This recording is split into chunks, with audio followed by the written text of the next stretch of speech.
Hey guys, what's going on? Just out here in the garage today, about to start doing some really exciting stuff. If you follow my Instagram, you probably recognize this car behind me. This is my 2004 daily driver IS300. I picked this thing up about 8 or 9 months ago, and it's in really good shape, and it's been a really good car, but the dealer that I purchased the car from didn't really have any information as far as the previous owners or any maintenance history documentation or anything like that. So right now the car has around 146,000 miles on it, and I don't know if the timing belt service has ever been done. So since the car is in really good condition and has obviously been well taken care of, I kind of assume that the timing belt service was done at some point, but rather than risking it and kind of assuming that, I'm just going to be doing the timing belt service myself along with a few other miscellaneous maintenance items. I'll do just a quick walk around here so you can see kind of what we're working with. The engine bay is obviously super clean. According to the Carfax, this was a California car, so there's no rust, there's no corrosion, nothing like that going on. The paint is in actually really good shape, and the interior is actually incredibly clean, especially considering it's the lighter interior. The dash does have some of the sticky dash issue that kind of plagues these cars from 2002 and newer, but aside from that, the interior is basically immaculate. Automatic, obviously, so nothing too rare about this car, but it is in really good shape. So alright, so I've got pretty much everything laid out here on my bench so you can see kind of what we're dealing with, and it's quite a bit of stuff, so I've definitely got my work cut out for me, but we should be able to get this knocked out within the next day or two. I did mention the timing belt service, so basically that includes a new timing belt, a new serpentine belt, water pump, timing belt tensioner, timing belt idler pulley, a new thermostat, any of the gaskets and seals that pertain to the water pump and the water neck will get replaced, and also new cam and crankshaft oil seals.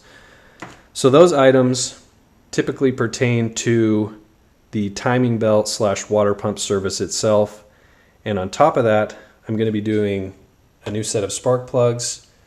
I'm going to replace the valve cover gaskets because I did take a peek underneath the coils and saw that there's quite a bit of oil residue down in there. So I think the valve cover gaskets have been leaking a little bit. So I'm going to replace those before that causes any other issues. I'm also going to replace the upper and lower radiator hoses with just brand new factory hoses. The hoses on the car right now are getting pretty swollen and look pretty bad, so probably time to replace those. And on top of that, just going to do a fresh oil change to top it off. So definitely got some work to do, but like I said, hopefully we'll get it knocked out. So the majority of this is probably just going to be kind of a time-lapse deal of me working on the car. I just don't have the amount of time it takes to try and step through an entire timing belt service. That just makes it take 10 times longer than it needs to. So I'm just going to set up the camera and kind of go to work, and hopefully that way I won't be quite as distracted and hopefully not make as many mistakes, because I'm sure I'll make plenty of mistakes without being distracted. So let's get to work. Hit 'em.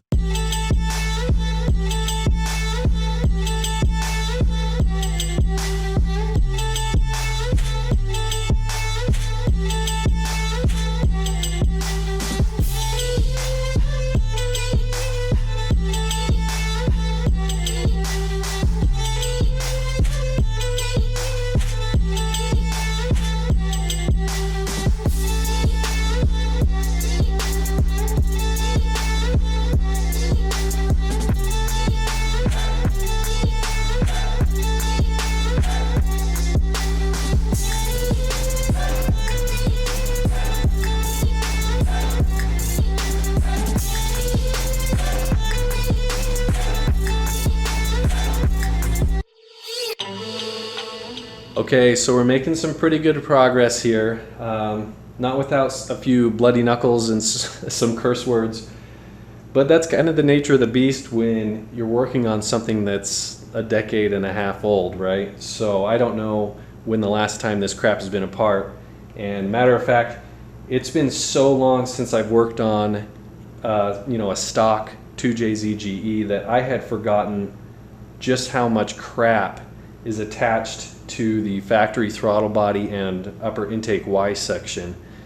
That was definitely the majority of my time spent so far, just wrestling with every little vacuum hose and electrical connection and coolant hose, that's associated with the upper part of the engine. So finally, I got that out of the way here. You can see with that gone, we've got plenty of room here to work on the spark plugs and valve cover gaskets.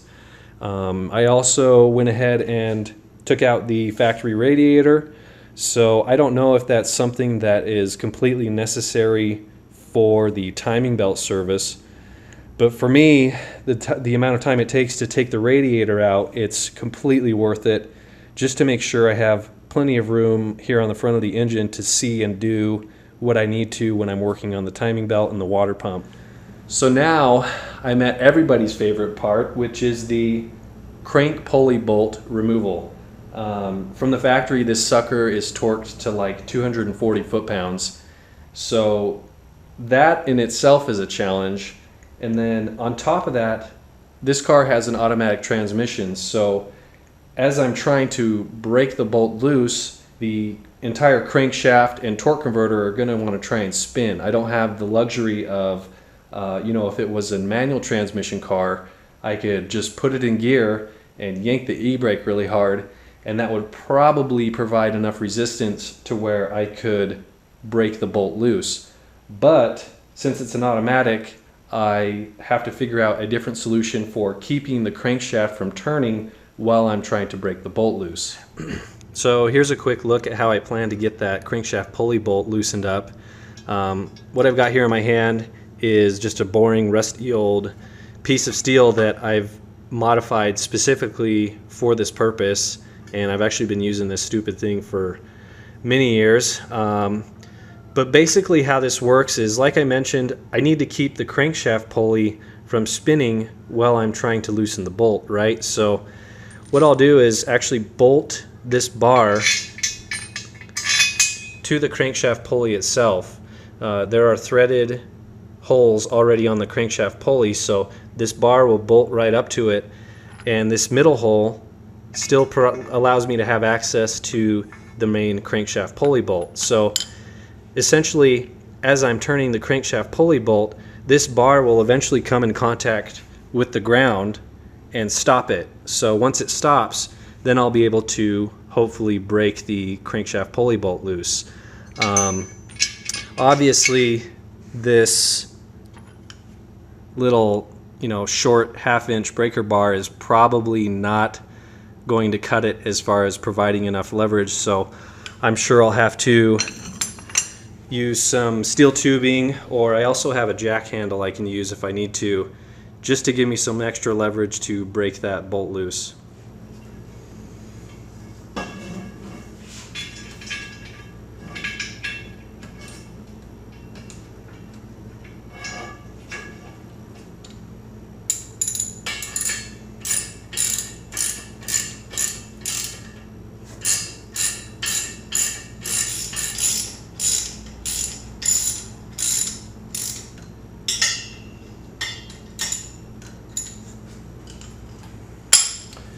Okay, so I've got the bar bolted to the crankshaft pulley.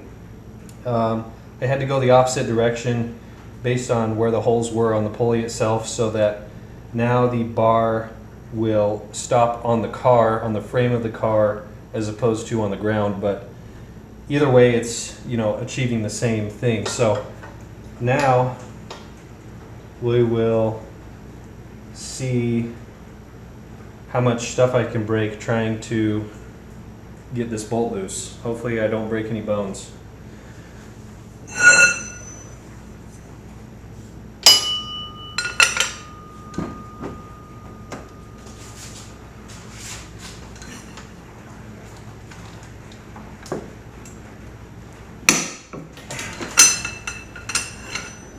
That actually wasn't bad at all. I don't feel like that was even torqued to what it should be. But hey, I'm not going to complain. That makes me really think that the timing belt probably already has been done at some point. Because if that was still 240 foot-pounds from the factory 150,000 miles ago, I have a feeling it would have been a lot more difficult than a little tug like that. Or maybe I'm just incredibly strong. That's probably it.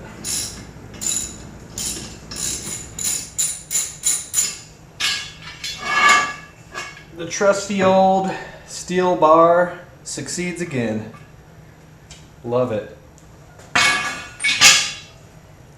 Once that crank pulley bolt is loose, it usually just literally spins right off with your fingers. There it is. Now I can pull the pulley itself off, which will give me access to the bottom side of the timing belt and everything behind there. So let's do that.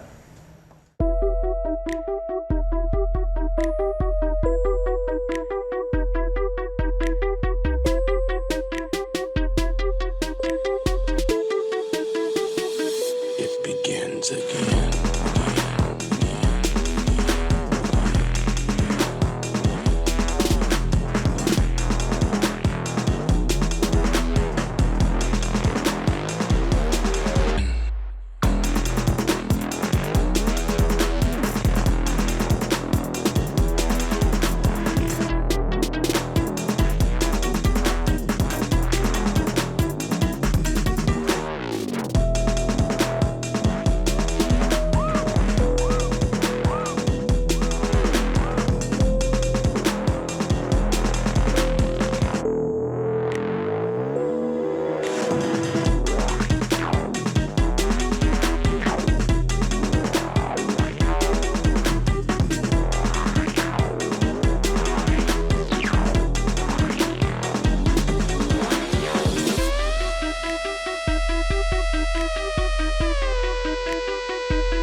Alright, so I'm basically at a kind of a good stopping point for tonight. You can see I've got the entire front end of the engine off, both the cam pulleys, the crank pulley, the crank timing gear.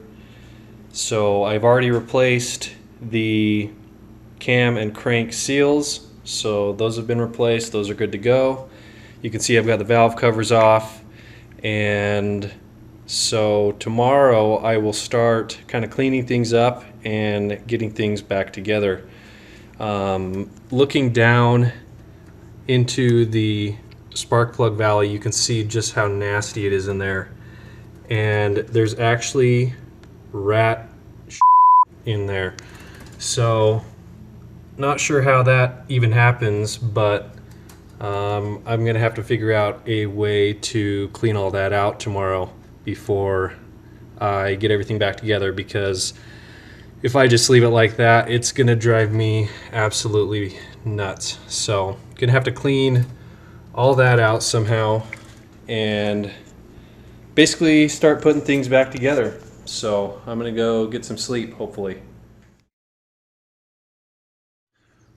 Alright, I got the spark plug valleys cleaned out pretty good, about as good as they're gonna get without me pulling the car out and pressure washing in there, but I am not going to do that, so that's going to have to do it for now.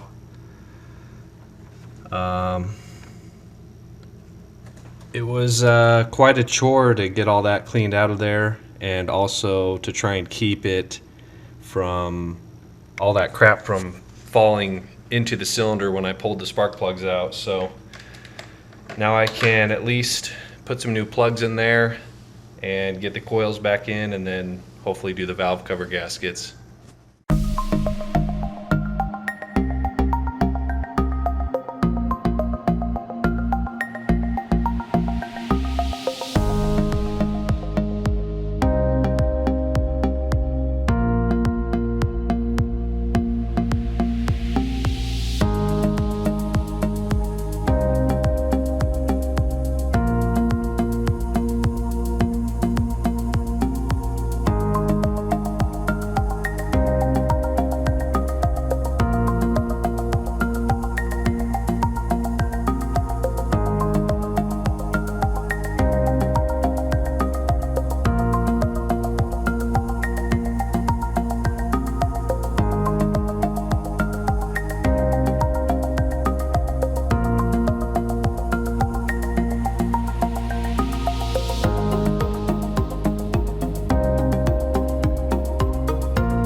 Alright, finally got this thing pretty much back together.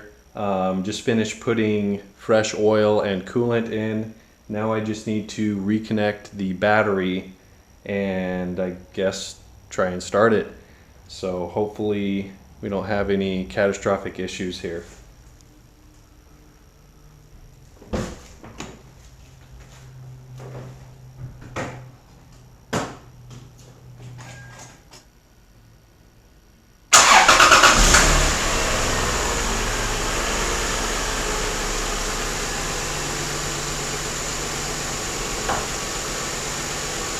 She fired right up.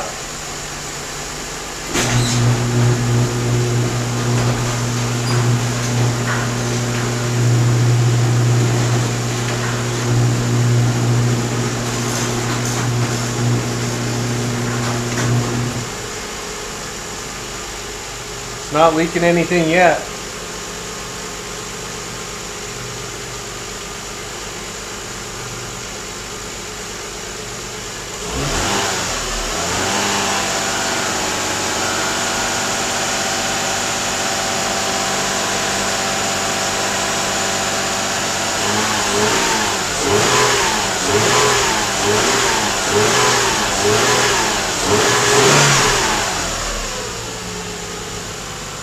Still no leaks, looking good.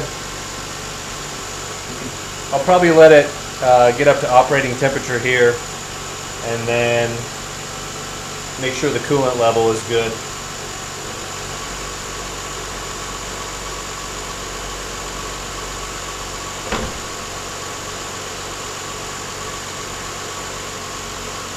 No check engine light, so I must have plugged everything back in. hopefully.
Well, I think we did it.